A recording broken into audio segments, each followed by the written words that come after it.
Hi friends, నేను చేస్తున్న videos అన్ని మీ మొబైల్ కి నోటిఫికేషన్ గా రావాలంటే ఇక్కడ రెడ్ కలర్ సబ్స్క్రైబ్ బటన్ ని క్లిక్ చేయండి. అలాగే ఇక్కడ పక్కన ఉన్నటువంటి బెల్ ఐకాన్ ని యాక్టివ్ చేసుకోండి.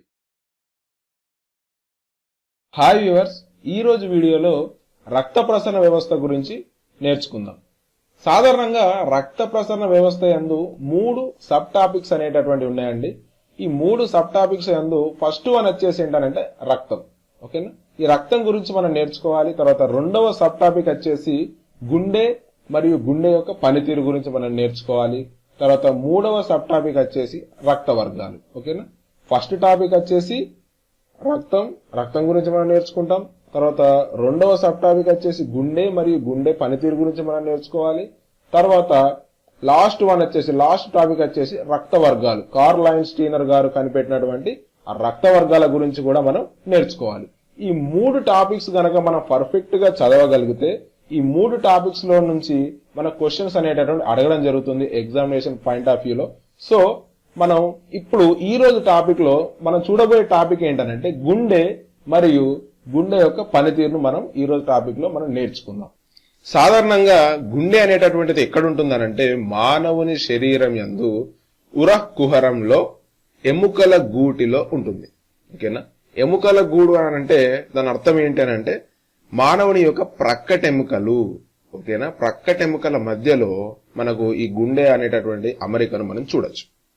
సాధారణంగా గుండె అనేటటువంటిది ఏ ఆకారంలో ఉంటుందంటే శంకు ఆకారం లోపల గుండె అనేటటువంటిది ఉంటుంది. ఓకేనా, గుండె అనేటటువంటిది శంకు ఆకారం లోపల ఉంటుంది. తర్వాత గుండె యొక్క బరువును గనక మనం తీసుకున్నట్టయితే పురుషుల లోపల 300 గ్రాముల బరువును కలిగి ఉంటుంది. ఓకేనా, పురుషులలో 300 గ్రాముల బరువును కలిగి ఉంటుంది. అలాగే స్త్రీల లోపల గుండె బరువు వచ్చేసి 270 గ్రాముల బరువును కలిగి ఉంటుంది. ఇక్కడ మీరు అబ్జర్వ్ చేయాలి, పురుషుల లోపల ఉన్నటువంటి బరువుకి స్త్రీల లోపల ఉన్నటువంటి గుండె బరువుకి ఇక్కడ వ్యత్యాసాన్ని మీరు గుర్తు పెట్టుకోండి. ఓకేనా, పురుషుల లోపల 300 గ్రాముల బరువు కలిగి ఉంటుంది, స్త్రీల లోపల 270 గ్రాముల బరువును కలిగి ఉంటుంది. అలాగే మన భూచర జీవులలో తర్వాత జలచర జీవుల యందు మనకు అతిపెద్ద అయినటువంటి జంతువు ఏదనంటే బ్లూ వీల్. దీన్ని ఏమంటామంటే నీలి తిమింగలం అంటాం. ఓకేనా, ఈ నీలి తిమింగలం యొక్క గుండె బరువు వచ్చేసి 500 కిలోగ్రాములు ఉంటుంది. ఓకేనా, ఈ నీలి తిమింగలం యొక్క గుండె బరువు వచ్చేసి 500 కిలోగ్రాముల బరువు కలిగి ఉంటుంది. ఓకే, తర్వాత ఈ గుండె గురించి చదివే శాస్త్రాన్ని లేదా గుండె గురించి అధ్యయనం చేసే శాస్త్రాన్ని మనం ఏమంటామంటే కార్డియాలజీ అంటాం.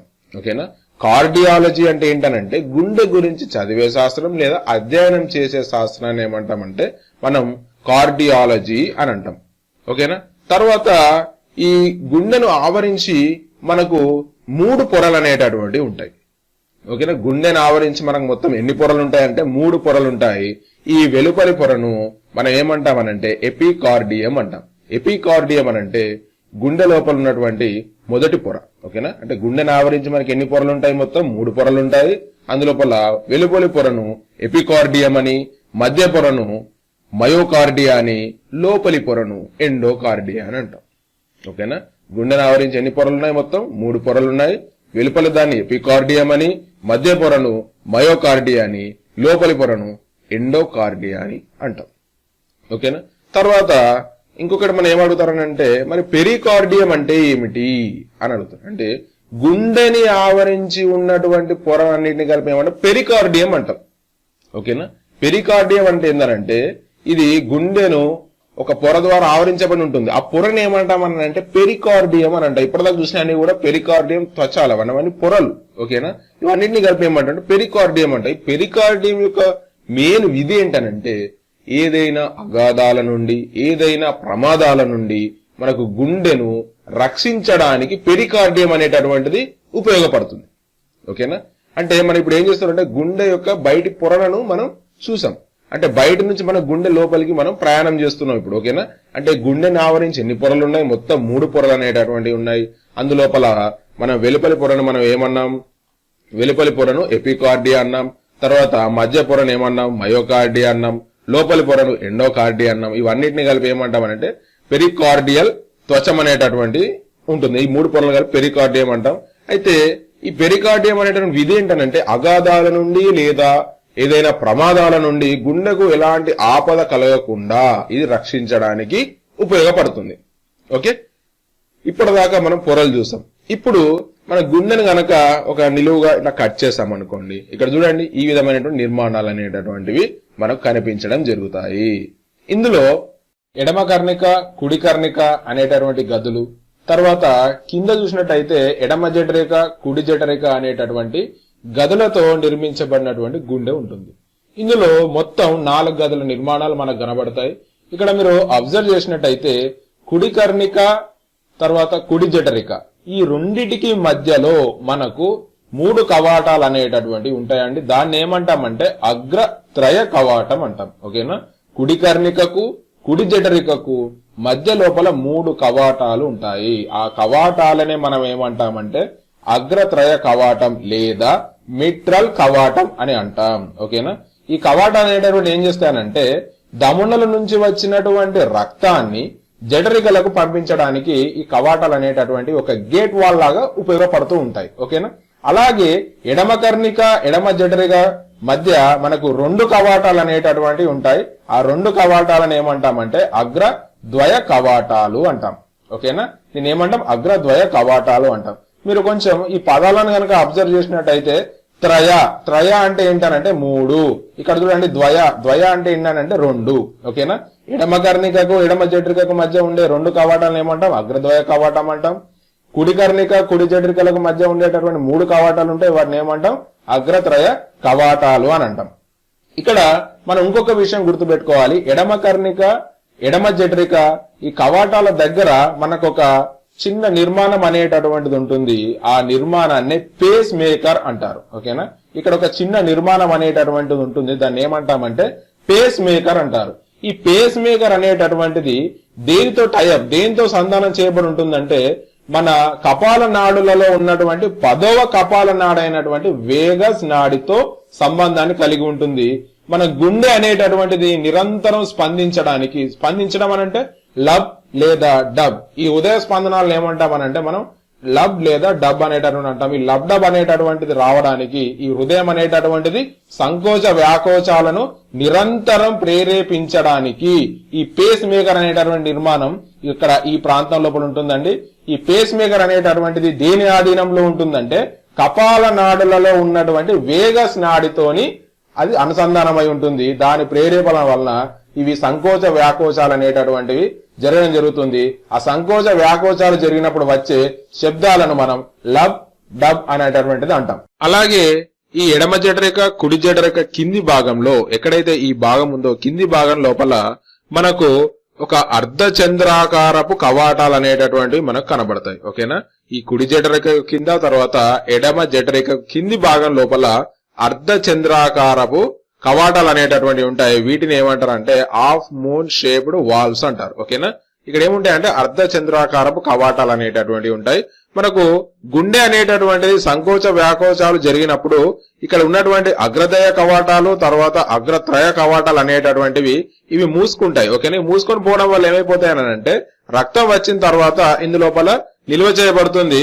ఇక్కడ రక్తం వచ్చి స్టోరేజ్ అయిందంటే దాని అర్థం ఏంటంటే కుడి జఠరిక లోపల నుంచి రక్తము బయటకి వెళ్లిపోతుంది. అంటే ఇక్కడ ఉన్నటువంటి అగ్రత్రయ కవాటం అనేటటువంటిది మూసుకొని పోయినప్పుడు ఇక్కడ కింద జఠరిక కింది భాగం లోపల ఉన్నటువంటి అర్ధచంద్రాకారపు కవాటాలు తెరుచుకుంటాయి. ఓకేనా, రక్తం అనేటటువంటిది కుడి కర్ణికలోకి ధమనుల గుండా ప్రవేశించినప్పుడు ఈ కుడి కర్ణిక లోపల రక్తం అనేటటువంటి స్టోర్ అయిపోతుంది.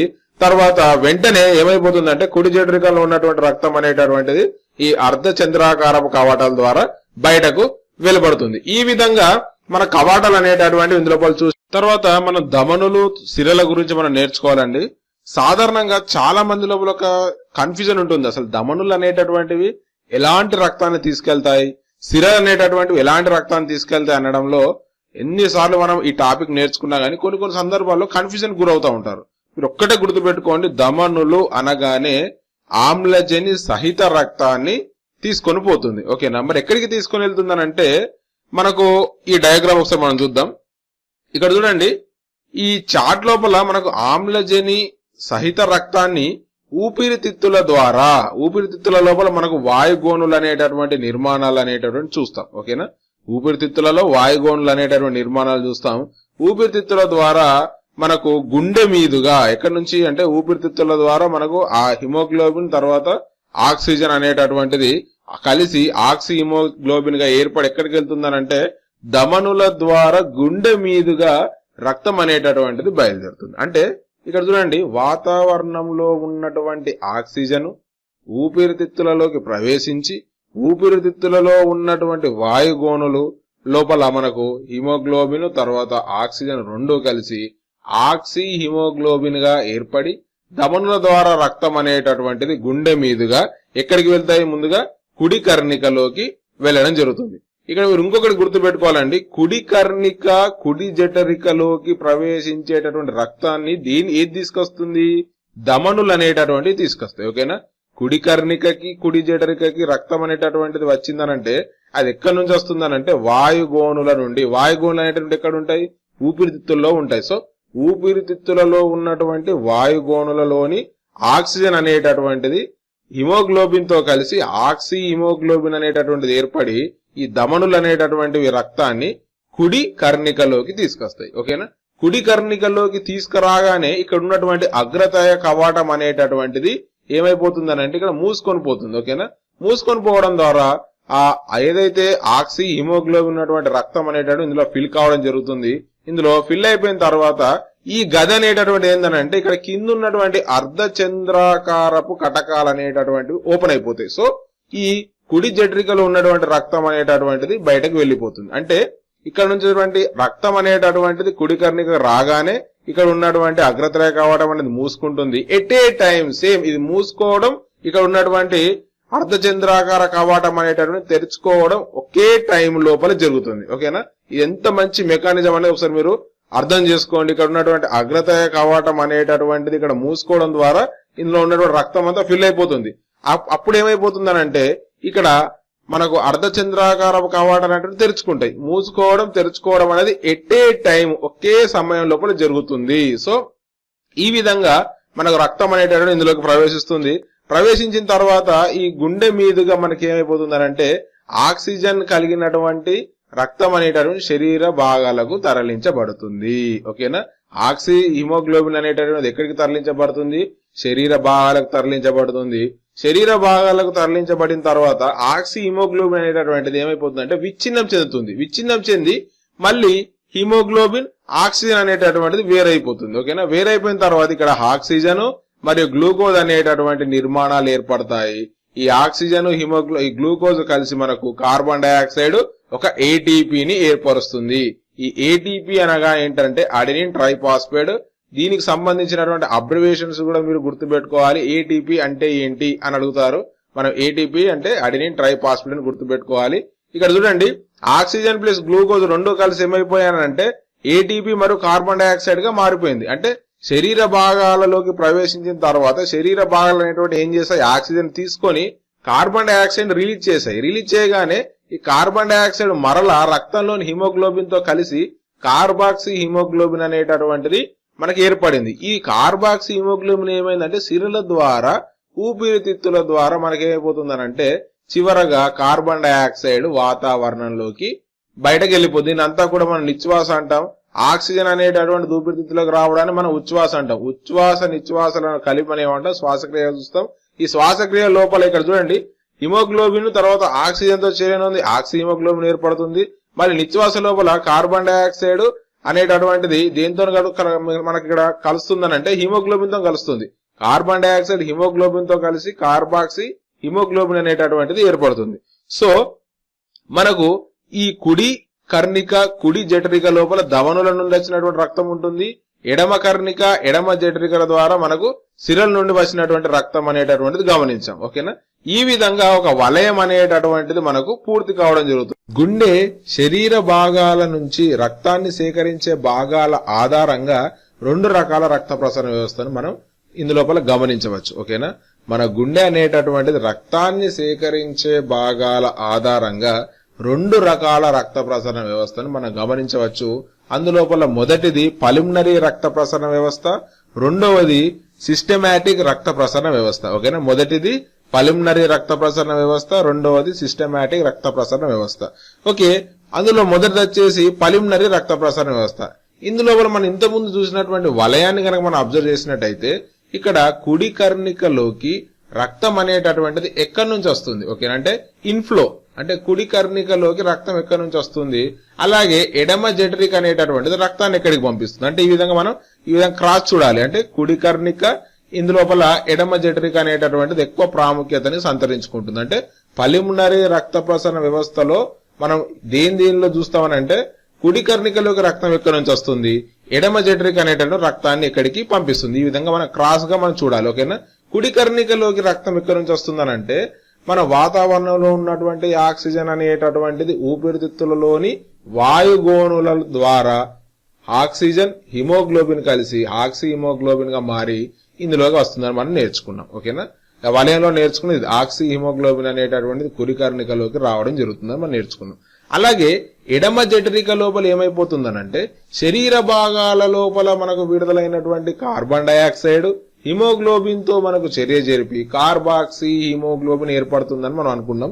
అది ఎడమ కర్ణిక నుంచి మన ఎడమ జఠరికలోకి రావడం జరుగుతుంది. మళ్ళీ ఎడమ జఠరిక నుంచి ఎక్కడికి వెళ్తుందనంటే తిరిగి ఊపిరితిత్తులోకి వెళ్తుంది. ఇక్కడ మీరు ఈజీగా మీరు ఐడెంటిఫై చేయండి. కుడి కర్ణికలోకి ఏమైపోతుందంటే ఊపిరితిత్తుల నుంచి రక్తం వస్తుంది, ఎడమ జఠరికలోని రక్తం ఎక్కడికి వెళ్తుంది అంటే తిరిగి ఊపిరితిత్తులోకి వెళ్తుంది. ఈ విధమైనటువంటి రక్త ప్రసరణను పల్మనరీ రక్త ప్రసరణ వ్యవస్థ అంటారు. ఓకేనా, మీకు అర్థమైంది అనుకుంటాను. కుడి కర్ణికలోకి రక్తం ఎక్కడి నుంచి వస్తుంది, ఊపిరితిత్తులో నుంచి వస్తుంది. ఊపిరితిత్తు నుంచి వచ్చినటువంటి రక్తం అనేది ఏ విధంగా ఉంటుంది, ఆమ్లజని సహిత రక్తం లేదా ఈ మన ఆక్సి హిమోగ్లోబిన్ అనేటటువంటిది ఏర్పడుతుంది.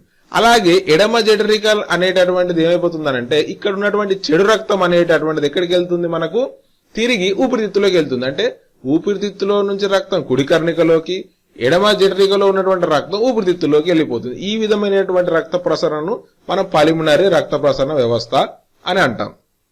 రెండవ రక్త ప్రసరణ వ్యవస్థ వచ్చేసరికి సిస్టమాటిక్ రక్త ప్రసరణ వ్యవస్థ. ఓకేనా, పల్మనరీ రక్త ప్రసరణ వ్యవస్థలోకి ఏమైపోయిందనంటే కుడి కర్ణికలోకి ఊపిరితిత్తుల నుంచి రక్తం వచ్చింది, ఎడమ జఠరిక అనేటటువంటిది ఎక్కడికి రక్తాన్ని సరఫరా చేసింది, ఊపిరితిత్తులకు సరఫరా చేసింది. సో దీనికి రివర్స్ లో ఇక్కడ ఏమైపోతుందనంటే ఎడమ కర్ణిక అనేటటువంటిది దీనిలోకి రక్తం అనేది ఎక్కడి నుంచి వస్తుందనంటే శరీర భాగాలలో విడుదలైనటువంటి కార్బన్ డైఆక్సైడ్ అంటే కార్బాక్సీ హిమోగ్లోబిన్ అనేటువంటి రక్తాన్ని అనేటటువంటిది ఎడమ కర్ణికలోకి తీసుకురావడం జరుగుతుంది. అలాగే ఇక్కడ నుంచి వచ్చినటువంటి ఈ కుడి కర్ణిక నుంచి వచ్చినటువంటి రక్తం అనేటటువంటిది ఈ కుడి జఠరికలోకి ప్రవేశించి అక్కడి నుంచి శరీర భాగాలకు పంపిణీ చేయడం జరుగుతుంది. అంటే ఇక్కడ చూడండి తేడా అనేది మీరు అబ్జర్వ్ చేయొచ్చు ఇక్కడ. ఓకేనా, ఎడమ కర్ణికలోకి రక్తం అనేటటువంటిది ఎక్కడి నుంచి వచ్చింది, శరీర భాగాల నుంచి రక్తం వస్తే మనకు కుడి జఠరిక అనేటటువంటిది రక్తాన్ని ఎక్కడికి పంపించింది, మనకు శరీర భాగాలకు పంపించింది. ఓకేనా, ఈ విధంగా మనం క్రాస్లు చెక్ చేసుకోవాలండి. ఇక్కడ ఎడమ కర్ణికలోకి రక్తం అనేది శరీర భాగాల నుంచి వస్తే కుడి జఠరిక అనేటటువంటిది ఈ రక్తాన్ని ఎక్కడికి పంపిస్తుంది, శరీర భాగాలకు పంపిస్తుంది. ఓకేనా, ఇక్కడ రావటం అనేది శరీర భాగాల నుంచి వస్తుంది, ఇక్కడ వెళ్ళడం అనేటటువంటి శరీర భాగాలకు వెళ్తుంది. ఈ విధంగా ఉన్నటువంటి వ్యవస్థను ఏమంటామంటే సిస్టమాటిక్ రక్త ప్రసరణ వ్యవస్థ అంటాం. ఓకేనా, మనకు రక్త ప్రసరణ వ్యవస్థ అనేటటువంటిది హృదయం అనేది రక్తాన్ని సేకరించే భాగాల ఆధారంగా రెండు రకాల రక్త ప్రసరణ వ్యవస్థను చూసాం. ఒకటి పల్మనరీ రక్త ప్రసరణ వ్యవస్థ, రెండోది సిస్టమాటిక్ రక్త ప్రసరణ వ్యవస్థ. పల్మనరీ రక్త ప్రసరణ వ్యవస్థలో మనం చూడాల్సిన ఏంటంటే కుడి కర్ణిక, ఎడమ జఠరికను చూడాలి. అలాగే సిస్టమాటిక్ రక్త ప్రసరణ వ్యవస్థ లోపల ఎడమ కర్ణిక తర్వాత కుడి జఠరికలను చూడాలి. ఓకేనా, ఈ విధంగా మనకు రక్త ప్రసరణ వ్యవస్థ అనేటటువంటి చూస్తాం. అలాగే మనకు ఈ గుండె అనేటటువంటిది ఏ భాగాలకు రక్త ప్రసరణ లేదా రక్త సరఫరా చేస్తుందో అనేటటువంటి దాన్ని బేస్ చేసుకొని మళ్ళీ తిరిగి రక్త ప్రసరణ వ్యవస్థ రెండు రకాలుగా చేశారండి. ఒకటి ఏంటనంటే సుపీరియర్ రక్త ప్రసరణ వ్యవస్థ, ఏమంటారు దాన్ని, సుపీరియర్ రక్త ప్రసరణ వ్యవస్థ అంటారు. రెండోది వచ్చేసి ఇన్ఫీరియర్ రక్త ప్రసరణ వ్యవస్థ. ఓకేనా, శరీర భాగాలకు రక్తాన్ని సరఫరా చేసే ఆధారంగా మళ్ళీ ఏం చేశారు, రక్త ప్రసరణ వ్యవస్థను రెండు భాగాలుగా చేశారు. ఒకటి ఏంటనంటే సుపీరియర్ రక్త ప్రసరణ వ్యవస్థ, రెండోది వచ్చేసి ఇన్ఫీరియర్ రక్త ప్రసరణ వ్యవస్థ. ఓకేనా, ఇక్కడ సుపీరియర్ రక్త ప్రసరణ వ్యవస్థ అంటే ఏంటంటే గుండెకు పై భాగంలో ఉన్నటువంటి భాగాలకు రక్తాన్ని సరఫరా చేస్తుంది. మన గుండెకు పై భాగంలో ఉండేటటువంటి భాగాలు ఏంటి చెప్పండి ఒకసారి. గుండెకు పై భాగంలో ఉండేటి ఏంటంటే మెదడు, చేతులు ఈ విధమైనటువంటి భాగాలకు మన రక్తాన్ని అనేటటువంటి సరఫరా చేస్తుంది. ఓకేనా. అదే ఇన్ఫీరియర్ రక్త ప్రసరణ వ్యవస్థ అంటే గుండెకు కింది భాగంలో ఉండేటటువంటి వాటికి రక్త ప్రసరణ చేస్తుంది. అంటే ఉదాహరణకి కాలేయం, క్లోమం, జీర్ణ వ్యవస్థ, ప్రత్యుత్పత్తి వ్యవస్థకు సంబంధించిన భాగాలకు అన్నిటికి కూడా రక్తాన్ని సరఫరా చేసేటటువంటిది ఏంటంటే ఇన్ఫీరియర్ రక్త ప్రసరణ వ్యవస్థ. ఓకేనా. మీరు గుర్తు పెట్టుకోవాలి, ఇందులో నుంచి బిట్స్ అనేటటువంటి మనకు రావడం జరుగుతాయి. పల్మనరీ రక్త ప్రసరణ వ్యవస్థ అంటే ఏంటని అడగచ్చు, సిస్టమాటిక్ రక్త ప్రసరణ వ్యవస్థ అంటే ఏంటని అడగచ్చు, సుపీరియర్ రక్త ప్రసరణ వ్యవస్థ, ఇన్ఫీరియర్ రక్త ప్రసరణ వ్యవస్థ, ఇందులో చాలా బిట్స్ అనేటటువంటి కవర్ కావడం జరుగుతాయి. సో మీరు ఎలాంటి కన్ఫ్యూజన్ లేకుండా నేర్చుకోండి. నేర్చుకున్న తర్వాత 1-2 సార్లు మీరు కూడా ఒక అవగాహన వచ్చేలాగా మీరు నోట్స్ ప్రిపేర్ చేసుకోవడం లాంటివి మీరు చేస్తూ ఉండాలి. ఇక్కడ ఏంటంటే సుపీరియర్ రక్త ప్రసరణ వ్యవస్థ అంటే గుండెకు పై భాగంలో ఉండేటటువంటి భాగాలకు, అంటే గుండె పై వైపుకు రక్త ప్రసరణ వ్యవస్థ చేస్తుంది. సుపీరియర్, ఇన్ఫీరియర్ అని అంటే గుండెకు కింది భాగం లోపల. సుపీరియర్ అంటే మీదికి, ఇన్ఫీరియర్ అంటే కిందికి. ఓకే. ఇన్ఫీరియర్ అని అంటే ఏ భాగాలు వస్తాయి? కాలేయము, క్లోమము, జీర్ణ వ్యవస్థ, ప్రత్యుత్పత్తి వ్యవస్థలకు రక్తాన్ని సరఫరా చేయడానికి ఉపయోగపడుతుంది. సాధారణంగా మనకి ఎగ్జామినేషన్ పాయింట్ ఆఫ్ వ్యూ లోపల మనం అడిగే ప్రశ్న ఏ విధంగా ఉంటుందంటే హృదయంలో ఉండేటటువంటి ప్రోటీన్ ఏది అని అడుగుతాడు. ఓకేనా. హృదయంలో ఉండే ప్రోటీన్ ఏది అని అడుగుతాడు. హృదయంలో ఉండే ప్రోటీన్ వచ్చేసి మయోగ్లోబిన్ అనే ప్రోటీన్ ఉంటుంది. ఈ మయోగ్లోబిన్ ప్రోటీన్ అనేటటువంటిది దేనిచే నిర్మించబడి ఉంటుంది అంటే మెగ్నీషియం అనేటటువంటి ఒక మూలకంచే నిర్మించబడి ఉంటుంది. ఫలితంగా గుండె అనేటటువంటిది నిర్విరామంగా మనకు హార్ట్ బీట్స్ అనేటటువంటిది ఏర్పరుస్తూ ఉంటుంది. అంటే సంకోచ వ్యాకోచాల ఫలితంగా మనకు హార్ట్ బీట్ అనేటటువంటిది చేస్తుంది. అంటే సాధారణంగా ఆరోగ్యవంతమైనటువంటి మానవుడు నిమిషానికి 72 సార్లు గుండె అనేటటువంటిది కొట్టుకోవడం జరుగుతుంది. అలాగే రోజుకి లక్షల సార్లు గుండె అనేటటువంటిది హార్ట్ బీట్ కావడం అనేటటువంటి జరుగుతుంది. అలాగే ఏడాదికి 3,08,00,000 సార్లు హార్ట్ బీట్ కావడం అనేటటువంటి జరుగుతుంది. అలాగే మనిషి జీవిత కాలం లోపల 250 కోట్ల సార్లు హార్ట్ బీటింగ్ అనేటటువంటిది జరుగుతుంది. అంటే ఈ ఏదైతే మయోగ్లోబిన్ అనేటటువంటి ప్రోటీన్ ఉంటుందో దీని ఫలితంగానే ఈ సంకోచ వ్యాకోచాలు అనేటటువంటివి జరగడం చూస్తూ ఉంటాం. ఇవన్నీ కూడా మనకి ఇంపార్టెంట్, మీరు అవన్నీ గుర్తు పెట్టుకోవాల్సి ఉంటుంది. తర్వాత ఇంకా అదనపు సమాచారాన్ని కనుక మనం చూసినట్టయితే 1967వ సంవత్సరంలో క్రిస్టియన్ బెర్నార్డ్ అనేటటువంటి శాస్త్రవేత్త గుండెకు మొట్టమొదటి శస్త్రచికిత్సను చేయించడం జరిగింది. ఓకేనా. 1967వ సంవత్సరం లోపల క్రిస్టియన్ బెర్నార్డ్ అనేటటువంటి శాస్త్రవేత్త ఎక్కడ చేశాడనంటే వారన్ స్కైకి ఆ దక్షిణాఫ్రికాలోని కేప్టన్ అనే సిటీ లోపల ఈ గుండె శస్త్రచికిత్స అనేటటువంటిది చేయడం జరిగింది. అలాగే 1984వ సంవత్సరం లోపల మనకు వేణుగోపాల్ అనేటటువంటి వ్యక్తి న్యూఢిల్లీలో ఉన్నటువంటి ఎయిమ్స్ ఆసుపత్రిలో దేవ్రాయ్కి ఏం చేశారు? గుండెకు శస్త్రచికిత్స చేయడం జరిగింది. మొట్టమొదటిసారిగా గుండె శస్త్రచికిత్స చేసినటువంటి శాస్త్రవేత్త ఎవరనంటే క్రిస్టియన్ బెర్నార్డ్ అనేటటువంటి శాస్త్రవేత్త ఎక్కడ చేశారు? సౌత్ ఆఫ్రికా లోపల వారన్ స్కైకి ఈ గుండెను అంటే గుండె యొక్క శస్త్రచికిత్స చేయడం జరిగింది.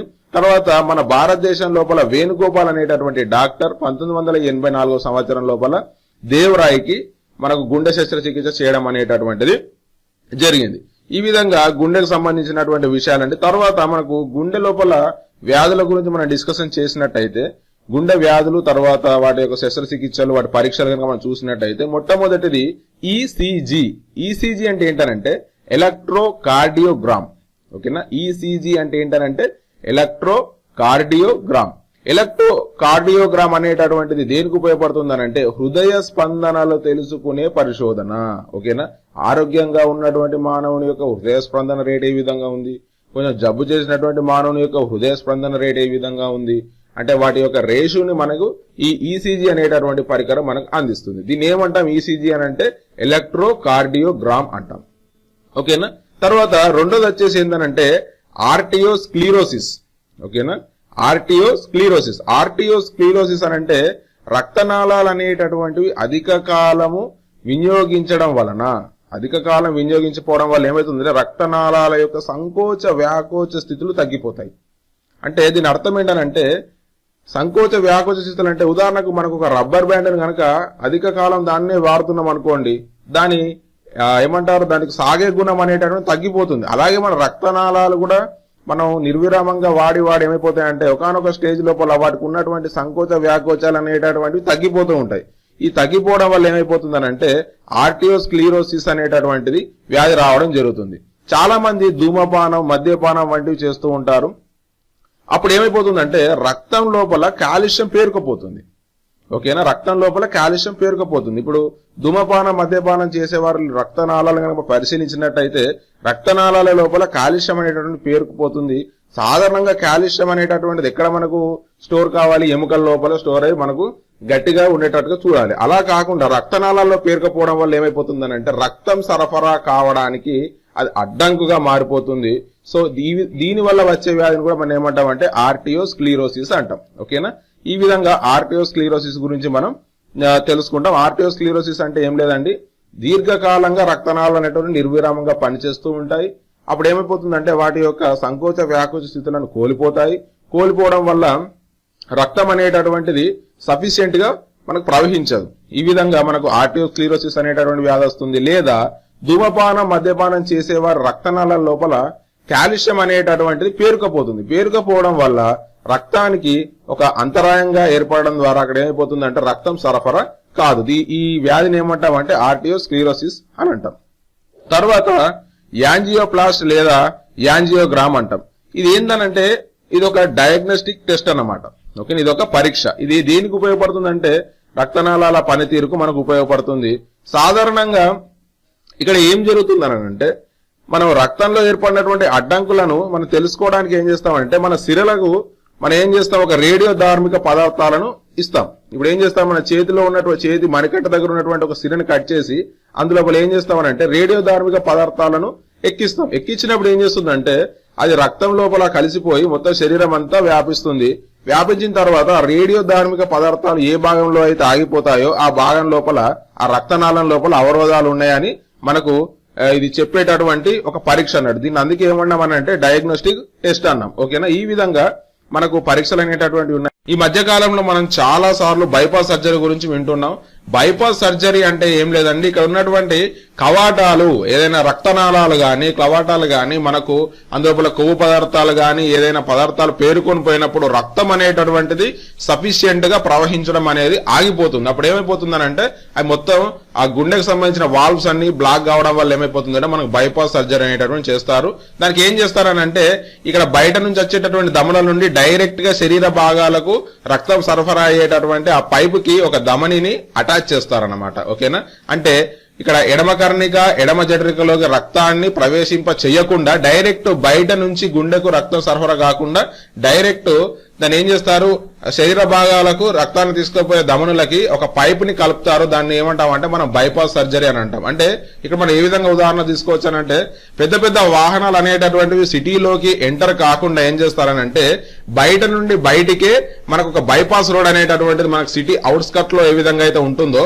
సేమ్ యాజ్ ఇట్ ఈజ్ గా దీనిలో కూడా ఏం చేస్తున్నారంటే ఇక్కడ గుండెలోకి ఇక్కడ గుండెలో ఉన్నటువంటి కవాటాలు బ్లాక్ అయినప్పుడు రక్తం అనేటటువంటిది గుండెలోకి రాకుండా బయట నుండి బయటకే శరీర భాగాలకు రక్తాన్ని పంపించడం అనేటటువంటి జరుగుతుంది. ఈ విధంగా మనం బైపాస్ సర్జరీ అనేటటువంటిది చూడొచ్చు.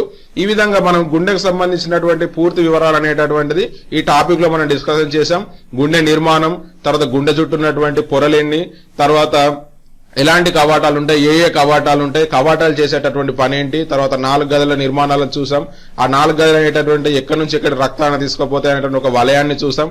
ఈ విధంగా గుండెకు సంబంధించినటువంటి వ్యాధులు ఇవన్నీ కూడా డిస్కషన్ చేసాం. మీకు గనక ఈ వీడియో నచ్చినట్టయితే దయచేసి సబ్స్క్రైబ్ బటన్ క్లిక్ చేయండి. మీకు ఇలాంటి మరిన్ని అప్డేట్స్ అనేటటువంటి నా ఛానల్ ద్వారా మీకు అందిస్తాను. మీరు చేయాల్సిన పని ఏం లేదు, కింద కనబడుతున్నటువంటి రెడ్ కలర్ సబ్స్క్రైబ్ బటన్ ని క్లిక్ చేయడం ద్వారా మరిన్ని అప్డేట్స్ అనేటటువంటి మీ మెయిల్ ఐడికి డైరెక్ట్ గా పొందొచ్చు. ఓకేనా, థ్యాంక్ యూ.